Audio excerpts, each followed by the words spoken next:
Hi, I'm Clay Roden, founder of Longshot Cameras, and I want to tell you about the measurements feature in the Longshot app. Once you're in the camera feed, you can access this feature from the menu in the top right-hand corner. Then you'll see what looks like a ruler as the second icon down in the list there. So tap on that, and this brings up the measurements menu. To turn measurements on, just simply tap the on button and hit the X. Now you'll be prompted to set a reference point. The reference points are used so that the app knows the scale of the image that it's looking at. So in this case, we've got our blue warehouse bins here that we're looking at. We'll just zoom in on those, tap the corners of them. If you were at the range, you could tap the corners of your target. You can zoom in really tight on them. If you've placed them in the wrong location, you can still use the undo button and then tap right on the corner. Then we can move over to the other side and tap on that corner. And then the app is going to prompt you to set your point of aim. In this case, we'll just use our inventory label right here. And we'll tell the app that those containers are 18 inches wide.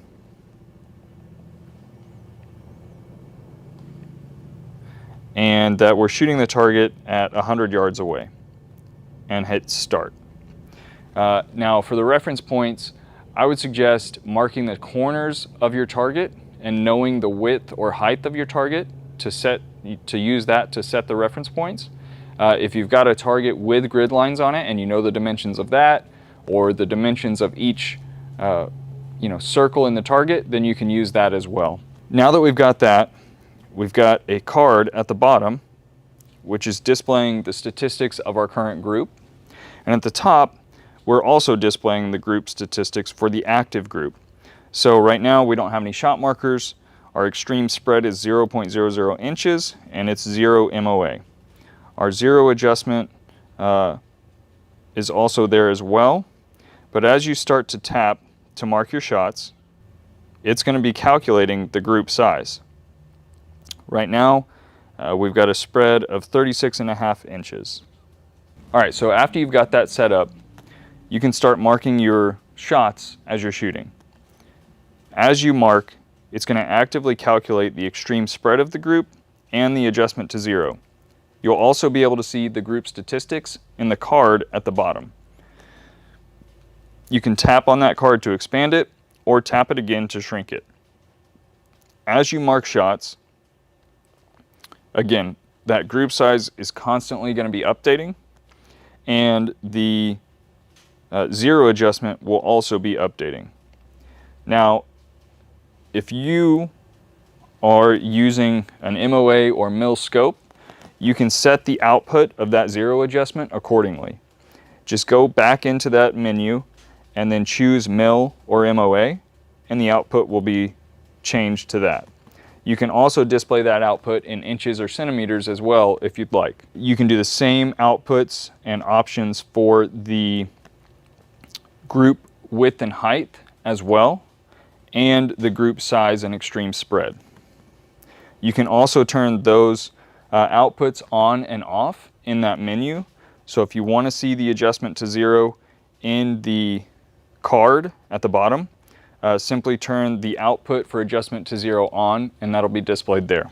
And then if you want to see the averaged center of your group, you can tap on the 0 adjustment button at the top of the screen. And as you tap, it's going to recalculate the center of your group, and that's what it's using to calculate the adjustment to 0. To start a new group, simply go down to the shot marker menu and choose a new color. Once you have a new color, you can start marking, and the app will start calculating all those same statistics and adjustment to 0 for the new group. A new card will also be added at the bottom of the screen with the group statistics for group 2 now. So you've got the stats for group 1 and group 2, and these will just continue to be added as you add groups to the target. Now, you can tap and hold these cards at the bottom and pull them out next to each group if you want to. That way you can actually see the shots and the statistics of the group right next to it. Then if you take a snapshot or record video, these will also be saved in those recordings and pictures. Now, if you're doing load development or you want to record any specific information related to that group, you can double tap on the card and a new menu pops up to either add notes or hide the group.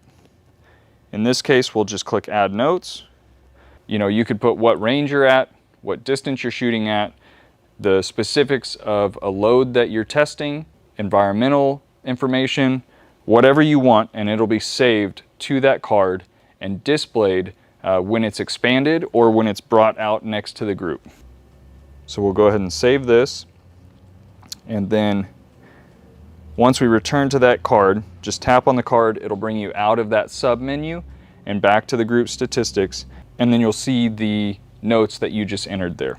If you want to drag those groups, the group cards back down so they're not on the screen anymore, just drag them down to the bottom and they'll redock themselves if you hold them at the bottom for just a second. If you want to condense the card while it's out on the screen, just tap the top of the card and it'll shrink and condense down. And again, to redock this card, we'll just grab it and hold it at the bottom.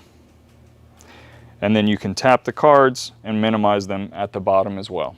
And that wraps up how to use the measurements feature in the Longshot app.